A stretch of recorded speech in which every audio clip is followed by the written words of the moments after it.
네, 반갑습니다, 여러분들. 단타수장 김성수 전문가입니다. 자, 두산중공업을 보유하고 계신 분들이 은근히 많이 계시더라고요. 물론 두산중공업 같은 경우에는 우리 순이익 면에서는 계속해서 적자를 좀 보고는 있지만 지금 투자하시는 분들의 목적은 다 똑같을 것 같습니다. 오히려 지금 같은 상황에서부터 꾸준하게 앞으로 우상향을 보일 수 있게끔 실적 턴어라운드에 기대를 좀 많이들 하고 계신 것 같고요. 한때는 시총이 대략적으로 60조까지 올라갔던 종목이 지금 시가총액이 4조 정도 되고 있기 때문에 아무래도 장기적으로 투자를 꾸준하게 해오시던 분들은 글쎄요, 좀 손실이 그래도 좀 깊지 않을까 하는 생각이 좀 들기는 듭니다만, 자, 아무튼 이제 슬슬 두산중공업은 재무적으로 조금 턴어라운드를 해줄 수 있는 기대감이 좀 보이고 있고, 자, 국민연금에서도 계속해서 편입을 하면서 비중을 좀 확대해 나가고 있는데, 자, 이런 부분들도 놓고 보면 아무래도 시간은 좀 걸릴지언정 지금으로부터 이제 앞으로 실적 개선에 대한 기대감이라든지 그리고 가지고 있는 기술력들이라든지 이런 걸 놓고 보면은 지금부터는 우리가 조금씩 관심을 가져도 될 만하다라는 건데, 자, 제가 이제 중요한 키포인트 몇 가지를 좀 말씀을 드릴 겁니다. 요 내용 끝까지 한번 좀 참고해 보시고요. 본격적인 시작에 앞서서 구독, 좋아요, 알림 설정부터 한 번씩 꼭 부탁드리겠습니다.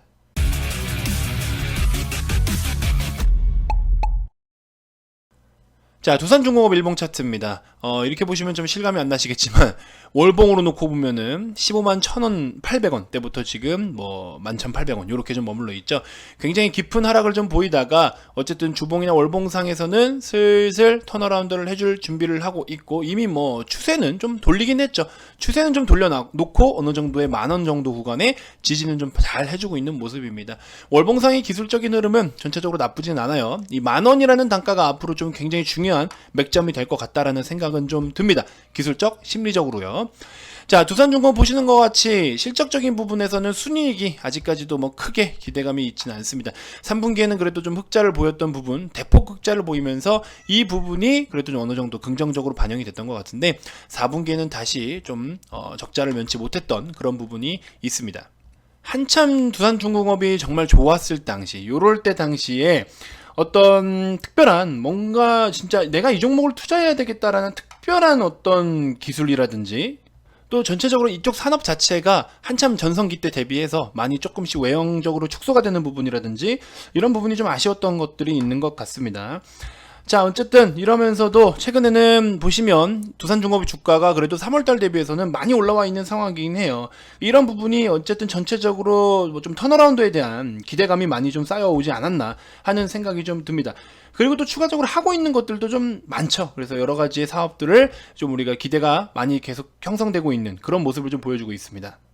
자, 두산중공업은 일단은 많은 분들께서 이 턴어라운드에 대한 가능성을 좀 지켜보고 계신데, 신기술을 끊임없이 개발을 하고 있긴 한데 이 중공업에 대한 특성상 기술 개발이 시간이 굉장히 오래 걸리잖아요. 그러다 보니까 아무래도 투자를 할 때 지금 특히나 우리 2020년 같은 경우에는 물론 2020년도 두산중공업의 시세는 굉장히 가파르게 나와주긴 했습니다. 가파르게 나와주긴 했지만 장이 좋았을 때는 뭐 이런 흐름도 사실 뭐 건전하지 못한 기업들도 많이 올라왔었잖아요. 다른 어떤 기업들도 보시면 전체적으로 많이 좀 좋아졌는데, 시장이 약하면 약해질수록 우리가 또 기업은 내면적으로 더 강해야 우리가 투자할 만한 매력이 좀 있을 텐데, 오히려 시장이 좀 빠지면서 사실 크게 들고 갈 만한 어떤 매력이 좀 떨어지는 거죠. 그래서 이런 어떤 전반적인 투자 심리가 계속해서 또 위축이 되면서 주가가 최근에 좀 많이 밀려오지 않나, 올해 들어서는 주가가 계속 밀리지 않나, 그런 생각이 좀 듭니다. 어쨌든 최근에 뭐 뉴딜 정책 관련된 것들도 두산중공업의 주가에 영향을 크게 주고 있지는 않은 것 같고요. 여러 가지 상황을 대비해서 또 두산중공업이 뭐 해수담수와 풍력발전 쪽으로 사업을 또 계속해서 연구하고 있기 때문에 그 기술력을 시장에서 조금씩 인정받을 수 있을 것이라는 생각을 좀 해보고 있습니다. 특히 또 해수담수화 과정에서 이 수소 기술이 많이 발전을 했죠. 그래서 수소 에너지 때문에 두산중공업에 대한 미래 가치가 또 기대감으로 다시 반영이 되고 있는 것으로 예상이 되고 있습니다. 자, 그러면서 우리 실적이 아니고 수급적인 부분 간단하게 좀 살펴보면요. 자, 보시면 최근 들어서는 또 연기금이 일정 비중을 계속 좀 모아가고 있어요. 근데 사실 최근에 털었던 거 대비해서는 크게 의미 있는 수급 정도는 아니지만 그래도 연기금이 한때 작년 한참 고점 찍기 전이죠. 작년에 굉장히 많이 편입을 했었어요. 그렇죠? 기관 연기금 같이 작년 여름에 엄청나게 매집을 한 뒤에 추후에 조금 시세가 올라오면서 9월 달에도 한번 대량 매집을 좀 했었고요.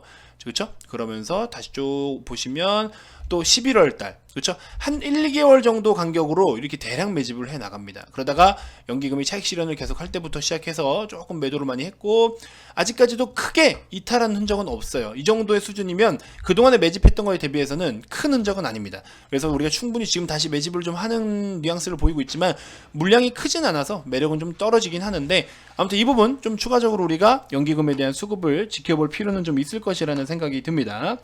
아무튼 전체적으로 보시면 국민연금에서 두산중공업이 굉장히 많은 투자가 좀 이루어졌는데, 다시 한번 국민연금의 어떤 수급을 믿고 또 올려줄 수 있을 것이라는 기대를 또 해볼 수도 있을 것이고, 중장기관점으로 봤을 때 두산중공업이 지금 하고 있는 어떤 여러가지 기술 개발이라든지 이런 부분들, 또 미래지향적인 부분들 충분히 시장에서 긍정적으로 평가받을 수 있을 것이라고 저는 기대가 됩니다. 단 기업이 일단은 현재 기준에서 이렇게 실적적인 부분에서 밸류를 평가하기 어려울 어떤 적자를 좀 기록하고 있다라는 거는 언제든지 또 급변할 수 있어요. 왜냐면 밸류를 평가하기가 어렵거든요. 그래서 그런 부분들은 다소 아쉽지만 리스크가 좀 있을 수는 있어도 그래도 미래 기술을 평가하기에는 우리가 또 지금 구간에서는 좋은 단가다라는 거를 한번 언급을 좀 드려보고 싶어서 영상을 준비하게 됐습니다.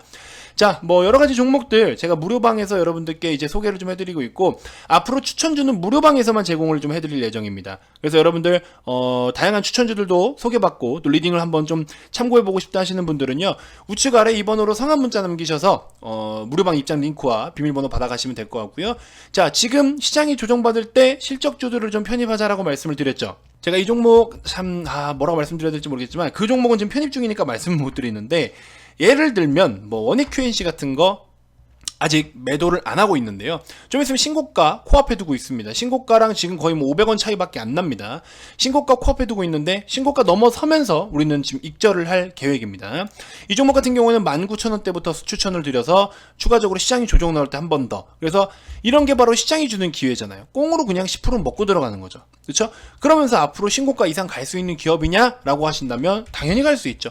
당연히 갈 수 있는 기업이죠. 그렇죠? 연간 어떤 성장세가, 영업이익 개선도가, 그렇죠?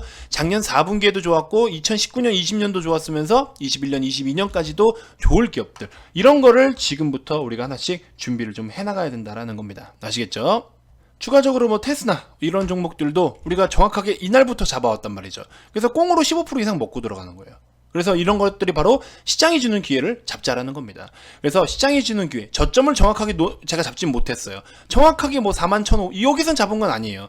하지만 이날, 그 다음날 음봉이 더 이상의 저점을 낮추지 않으면서 좋은 기업이라는 조건이 일단 베이스로 깔려있기 때문에 이런 것들도 우리가 기본적으로 그냥 가져갈 수 있는 거죠. 그래서 이처럼 지금도 뭐예요? 지금도 시장이 조정을 받고 있죠. 그럼 아직도 우리가 저렴하게 살 수 있는 종목이 있단 말이에요. 이런 식으로 꽁으로 먹고 들어갈 수도 있겠지만, 물론 100% 이렇게 성과가 나타나지 않을 수도 있죠. 그렇지만 기업은 그만큼 고성장을 보여주고 있는 기업이 있습니다. 이 기업을 제가 계속해서 여러분들께 소개를 해드리고 있고, VIP방 회원님들께 편입을 계속 시켜드리고 있어요. 그래서 이런 것들 저랑 같이 좀 여러분들이 가이드 잘 따라주시면 충분히 좋은 성과 있을 수 있기 때문에 단타 수장을 떠나도 가져갈 만한 종목이다라는 걸 말씀을 좀 드려보면서, 자, 시장이 주는 기회를 잡아보실 분들은 왼쪽 아래, 좌측 아래에 있는 VIP 가입 안내 여러분들이 문의를 주시면 또 친절하게 상담 도와드리고 VIP방에서 이런 종목들 공유를 좀 해드리도록 할 테니까, 정말로 다시 한번 말씀드리지만 시장이 조정이 나올 때는 뭔가가 세일이 들어가는구나, 이런 생각을 좀 가지셔야 돼요. 시장이 올라오면 좀 비싼데 좀 기다려보자, 매수 관점에서는 그런 식으로 좀 대응을 하시면 충분히 여러분들 좋은 성과를 만들어 나갈 수 있을 거라 생각이 듭니다. 자, 자신있게 말씀을 좀 드려보고요. 자, 다음 영상에서도 제가 또 더 좋은 정보들로 인사드리도록 하겠습니다. 지금까지 단타수장 김성수 전문가였습니다. 고맙습니다.